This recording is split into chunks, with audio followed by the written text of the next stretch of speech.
2024 లేదా 25లో డిగ్రీ లేదా బీటెక్ చదివారా? సాఫ్ట్‌వేర్ జాబ్ కోసం ఎదురు చూస్తున్నారా? అయితే కోడ్ జ్ఞాన్ 100 డేస్ కోర్సులో చేరండి. జాబ్ సాధించండి. నమస్తే, వెల్కమ్ టు సుమన్ టీవీ. నేను మానస. ప్రపంచవ్యాప్తంగా కూడా మనకి కోవిడ్ కేసెస్ మళ్ళీ పెరిగిపోతున్నాయి. కరోనా మళ్ళీ విజృంభిస్తోంది. ఇప్పుడు తెలుగు రాష్ట్రాల్లో కూడా ఈ కేసెస్ ఎక్కువగా నమోదవుతున్నాయి. మరి ఈ నేపథ్యంలో అసలు ఇప్పుడు వచ్చినటువంటి కొత్త వేరియంట్ ఏంటి, అసలు ఎలాంటి జాగ్రత్తలు తీసుకోవాలి అనే విషయాలు మనం తెలుసుకుందాము. డాక్టర్ వెంకటలక్ష్మి గారు మనతో పాటు ఉన్నారు, పల్మనాలజిస్ట్ ఫ్రమ్ కిమ్స్ హాస్పిటల్. తనతో మాట్లాడదాం. వెంకటలక్ష్మి గారు నమస్తే అండి. నమస్తే అండి మ్యామ్, ఇప్పుడు చూసినట్లయితే కేసెస్ మళ్ళీ పెరిగిపోతున్నాయి, కరోనా మళ్ళీ విజృంభిస్తోంది. సో దీనికి గల కారణాలు ఏంటంటారు? ఫస్ట్ ఆఫ్ ఆల్ మనకి ఇమ్యూనిటీ వేనింగ్ ఉన్నట్టు ఉన్నాయి ఇప్పుడు ప్రూఫ్స్. అంటే మనకి వ్యాక్సినేషన్ ద్వారా కానీ వచ్చిన ఇమ్యూనిటీ, ప్రీవియస్ కోవిడ్ వల్ల ఇమ్యూనిటీ వచ్చింది, కొంచెం వేనింగ్ ఫేజ్ లో అంటే తగ్గిపోయే ఫేజ్ లో ఉంది. ఆ ఇమ్యూనిటీ తగ్గినప్పుడల్లా మనం ముందనుకున్నట్టే కోవిడ్ అనేది ఎప్పటికీ మన మధ్యలోంచి వెళ్ళిపోదు. ఇది ఫ్లూ లాగా, ఒక ఇన్ఫ్లుయెన్జా లాగా మన సొసైటీలోనే ఆన్ అండ్ ఆఫ్ ఉంటుంది. అలా అంటే మధ్యలో కొన్ని కేసెస్ వచ్చి తగ్గడం అలా చూస్తూ ఉన్నాం. కాకపోతే ఇలా నంబర్ ఆఫ్ కేసెస్ ఒక్కటేసారి పెరిగింది అంటే ఒక పెద్ద మ్యూటేషన్ జరిగినట్టు. అంటే కంప్లీట్ గా ఆ వైరస్ అనేది మ్యూటేట్ అయ్యి వేరేగా ఇప్పుడు మనకున్న ఇమ్యూనిటీ దానికి పని చేయనట్టు. సో ఒకరి నుంచి ఒకరికి ఫాస్ట్ గా వ్యాపించడం అనేది జరుగుతుంది. సో ఈ స్ప్రెడ్ ఎక్కువ ఉండడం, విరులెన్స్ ఎక్కువ ఉండడం అనేది ఒక shift and drift mutations virus ఒక లక్షణాలు అన్నమాట. ఇన్ఫ్లుయెన్జా వైరసెస్ కానీ ఇలా సీజనల్ ఫ్లూస్ లో కానీ చూసేది మనం ఇప్పుడు కోవిడ్ లో కూడా అదే గమనిస్తున్నాం. సో సేమ్ ఒమైక్రాన్ వేరియంటే, అందుకే దీని స్ప్రెడ్ అనేది ఎక్కువగా ఉంది. సో ఇప్పుడు గతంలో కన్నా ఇప్పుడు వచ్చినటువంటి కొత్త వేరియంట్ అంత డేంజరస్ అంటారా? ఎక్కువగా కేసెస్ నమోదు అవుతున్నాయి కాబట్టి ఎలాంటి జాగ్రత్తలు తీసుకోవాలంటారు? డెఫినెట్ గా మనకి విరులెన్స్ అనేది over time number of cases పెరిగినప్పుడు ఎంత డెత్ పర్సెంటేజ్, ఎంత మార్టాలిటీ, హాస్పిటలైజేషన్ ఎంత చూస్తున్నాం దాన్ని బట్టి డిసైడ్ చేయగలము. నంబర్ ఆఫ్ కేసెస్ తక్కువ ఉన్నప్పుడు జస్ట్ దాని స్ప్రెడ్ ఎంత ఉంది, ఎఫెక్ట్ ఎంత మందిని ఎఫెక్ట్ చేస్తుంది అనేది క్లారిటీగా ఇప్పుడు మనకు తెలుస్తుంది. అంత డేంజరస్ గా ఉండే స్ట్రెయిన్స్ అయితే ఒమైక్రాన్ నుంచి అన్ఎక్స్పెక్టెడ్ సేమ్ వేరియంటే కాబట్టి. బట్ నంబర్ ఆఫ్ డెత్స్ ఇప్పుడైతే 1-2 అలా వినిపిస్తున్నాయి ఇండియాలో కూడా. అది కోమార్బిడిటీస్ అంటారు. అంటే వేరే ప్రాబ్లమ్స్ ఉన్న వాళ్ళలో కూడా దీని వల్ల మార్టాలిటీ రేట్స్ ఎక్కువ ఉంటాయి. అంటే ఆల్రెడీ సివియర్ లంగ్ డిసీజ్ కానీ, ఆస్తమా కానీ, సికేడి అనుకోండి, అలాంటి ఇష్యూస్ ఉన్న వాళ్ళకి చిన్న నిమోనియా ఉన్న బాడీ టాలరేట్ చేయదు. సో వాళ్ళలో కన్నా మనకు ఓవరాల్ జనరల్ పాపులేషన్ లో విరులెన్స్ ఎంత ఉందనేది ఓవర్ టైం తెలుస్తుంది. అంటే ఎవరిపైన ఇప్పుడు లంగ్ ప్రాబ్లం ఉన్న వాళ్ళకి, ఇంకా దాంతో పాటు ఇంకా ఎలాంటి వాళ్ళకి ఈ తీవ్రత ఎక్కువగా ఉంటుందంటారు? So already BP, sugar uncontrolled. So control లో ఉన్న వాళ్ళు, రెగ్యులర్ గా ఇన్హేలర్ వాడుతున్న వాళ్ళు, ఇన్సులిన్ వాడుతున్న వాళ్ళు, వాళ్ళకి అంత మేజర్ ఎఫెక్ట్ రాదు. మనకి ఎక్కడ ప్రాబ్లం వస్తుందంటే షుగర్ కంట్రోల్ లేదు, ప్రాపర్ గా కిడ్నీ ఫాలో అప్స్ లేవు, డయాబెటీస్ ఎక్కువగా, హైపర్ టెన్షన్ ఎక్కువగా ఉంది, అండ్ ఆస్తమా ఇన్హేలర్స్ టైం వాడట్లేదు. ఏదైతే డిసీజ్ కంట్రోల్ లేనప్పుడు బాడీ ఇమ్యూనిటీ ఆల్రెడీ డౌన్ ఉంటుంది.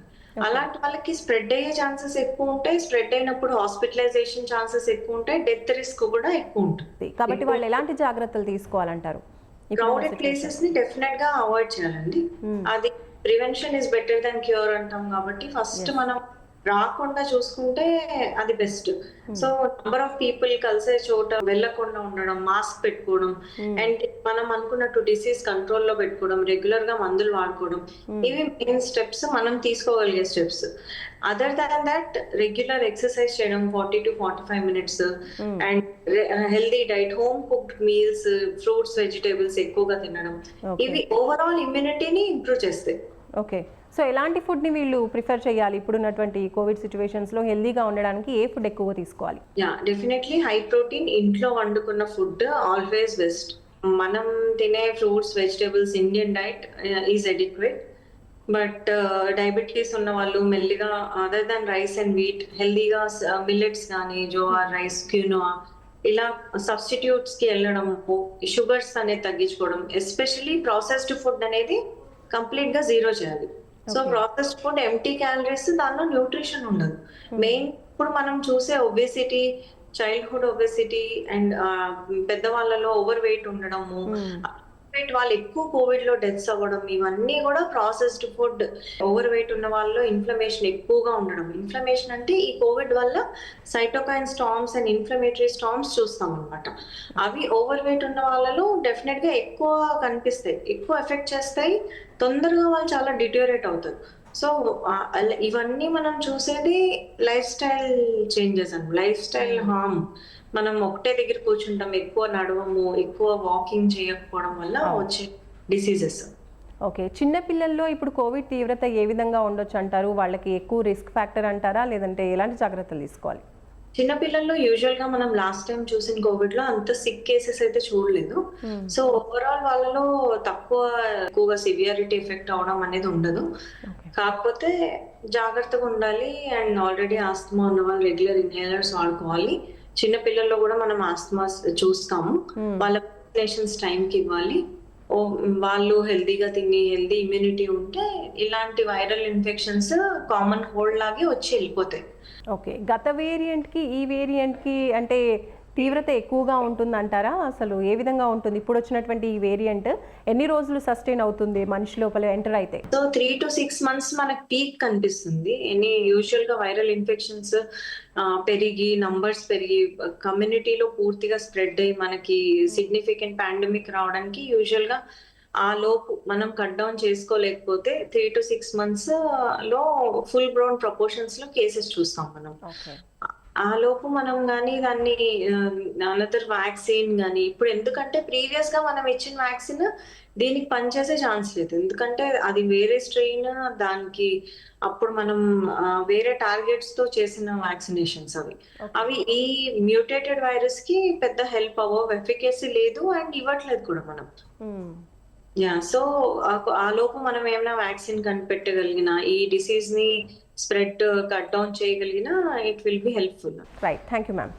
సో చూస్తున్నారు కదండి, వెంకటలక్ష్మి గారు పల్మనాలజిస్ట్ మనకు తెలియజేస్తున్నారు. ఇప్పుడున్నటువంటి ఈ ప్రెజెంట్ వేరియంట్ స్ప్రెడ్ అవుతుంది ఫాస్ట్గా. అయితే గతంలో తీసుకున్నటువంటి వ్యాక్సిన్స్ అనేది గతంలో పనిచేశాయి, ఇప్పుడు మళ్ళీ కొత్త వ్యాక్సిన్ అనేది ఈ కోవిడ్కి తీసుకురావాల్సి ఉంటుంది. ఆ లోపు మాత్రం చాలా జాగ్రత్తగా ఉండాలి. ఏదేమైనప్పటికీ కూడా ఎక్కువగా క్రౌడీ పీపుల్ అంటే క్రౌడ్ ఉన్నటువంటి చోటుకి వెళ్లకుండా జాగ్రత్తలు తీసుకుంటూ సేఫ్గా ఉండాలని మనకు డాక్టర్ గారు తెలియజేస్తున్నారు. చూస్తూనే ఉండండి సుమన్ టీవీ. నమస్తే. సుమన్ టీవీలో మీ పర్సనల్ అండ్ బిజినెస్ ప్రమోషన్స్ కోసం కింది నెంబర్కి కాంటాక్ట్ చేయండి.